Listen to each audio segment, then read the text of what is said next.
Selamat siang Bu Dewi, saya Maximilian Eno Gunawan dari kelas 9B nomor absen 26 akan mempresentasikan tentang bentang alam Ethiopia, keindahan dan keanekaragaman manusia di dalamnya. Selamat menyaksikan. Yang akan dibahas ada pengaruh Ethiopia terhadap benua Afrika, keindahan alam di Ethiopia, keanekaragaman manusia di Ethiopia, dan kerusakan alam di Ethiopia.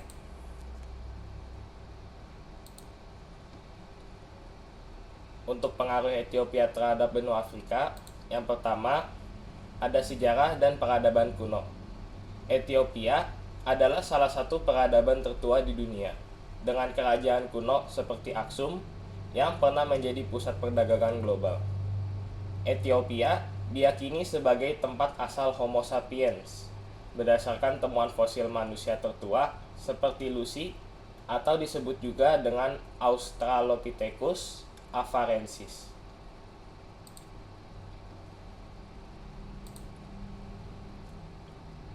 Yang kedua, ada keanekaragaman ekologi dan sumber daya alam. Ethiopia memiliki ekosistem yang beragam, mulai dari pegunungan Simien hingga gurun Danakil, yang menjadi rumah bagi spesies unik seperti serigala Ethiopia. Sebagai negara terletaknya Sungai Nil Biru, Ethiopia memiliki peran penting dalam pengelolaan air di Afrika Timur, khususnya dalam hubungan dengan Mesir dan Sudan. Yang ketiga, ada politik dan kebebasan Afrika. Ethiopia adalah satu-satunya negara Afrika yang tidak pernah dijajah sepenuhnya, sehingga menjadi simbol perlawanan terhadap kolonialisme. Kewenangan Ethiopia atas Italia dalam pertempuran Adwa pada tahun 1896 menginspirasi banyak gerakan kemerdekaan di Afrika. Ethiopia menjadi pusat organisasi Uni Afrika di Addis Ababa yang merupakan ibu kota Ethiopia, memainkan peran penting dalam diplomasi benua.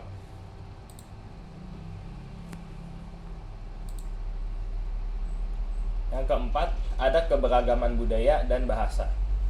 Ethiopia memiliki lebih dari 80 kelompok etnis dan lebih dari 90 bahasa, dengan Amharic sebagai bahasa nasional. Budaya dan tradisi Ethiopia seperti musik, tari, dan sistem kalender uniknya. Kalender Ethiopia memiliki 13 bulan dalam setahun dan merayakan awal tahun baru pada bulan September, berpengaruh pada banyak negara Afrika. Berikut adalah gambar alat musik tradisional dari Ethiopia bernama masinko dan juga begena. Ada juga tari eskista. Yang kelima, yaitu agama dan spiritualitas. Ethiopia adalah rumah bagi gereja ortodoks Tewahedo, salah satu gereja Kristen tertua di dunia. Tempat-tempat suci seperti Lalibela atau disebut juga sebagai gereja batu abad ke-12 menjadi inspirasi keagamaan di Afrika dan dunia.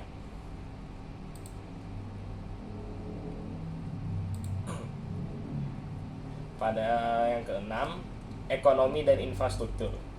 Ethiopia adalah salah satu ekonomi dengan pertumbuhan tercepat di Afrika, menarik investasi di sektor pertanian, pariwisata, dan juga teknologi.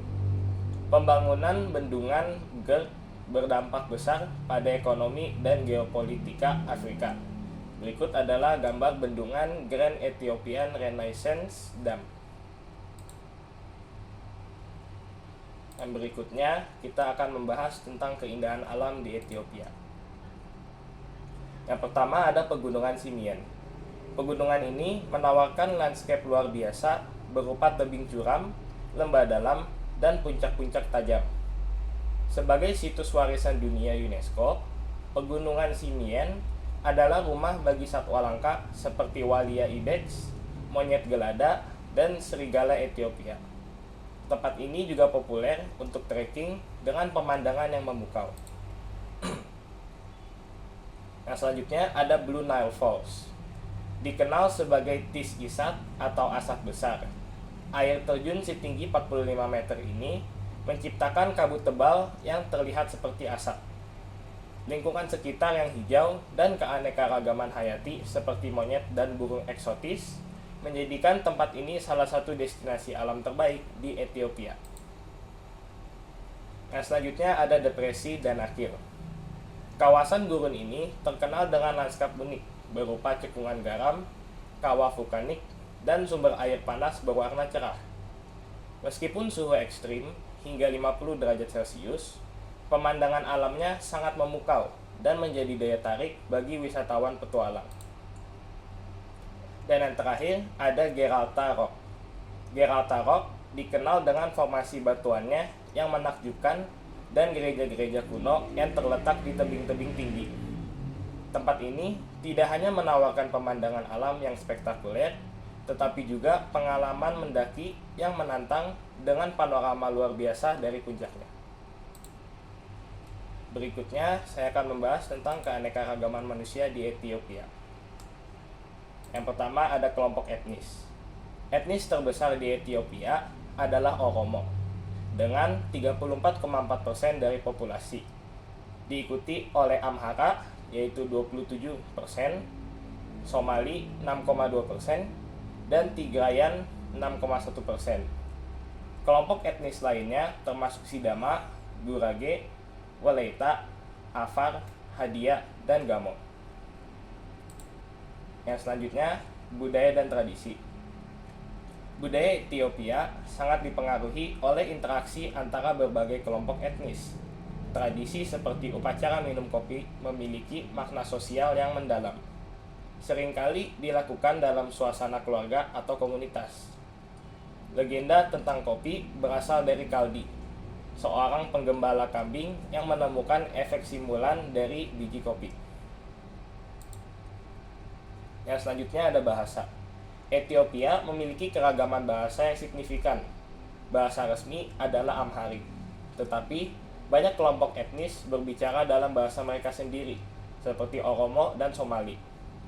Ini mencerminkan keragaman budaya dan identitas yang ada di negara tersebut. Yang keempat ada agama.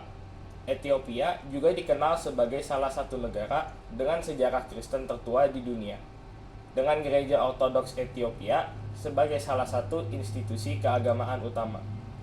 Selain itu, terdapat juga komunitas Muslim yang signifikan dan praktik keagamaan lainnya.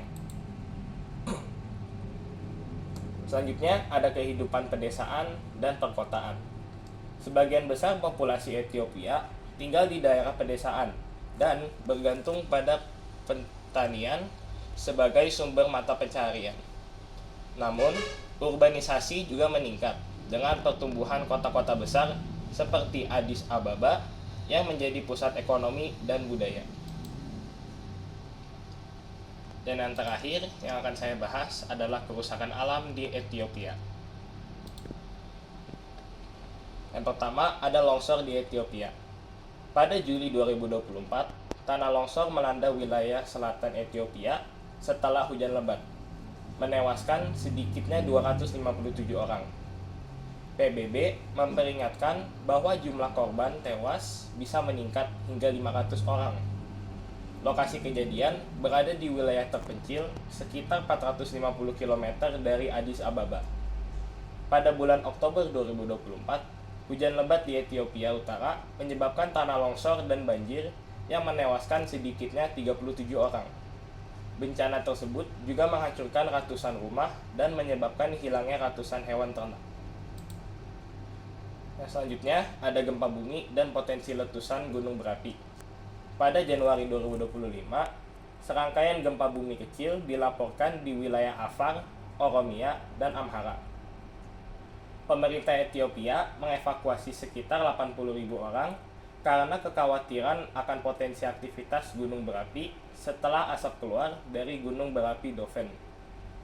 Para ahli telah memperingatkan bahwa banyak bangunan di Ethiopia, khususnya di Addis Ababa, rentan terhadap gentan bumi.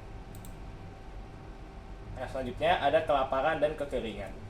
Ethiopia menghadapi peningkatan risiko kelaparan akibat kekeringan jangka panjang yang disebabkan oleh El Nino dan konflik.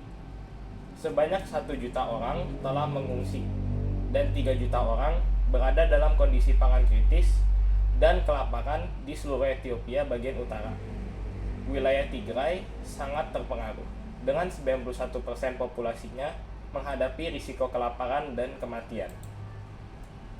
Yang terakhir ada deforestasi.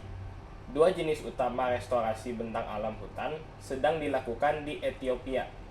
Salah satunya adalah pengecualian area, yang melibatkan pengeluaran manusia dan ternak dari area yang mengalami deforestasi.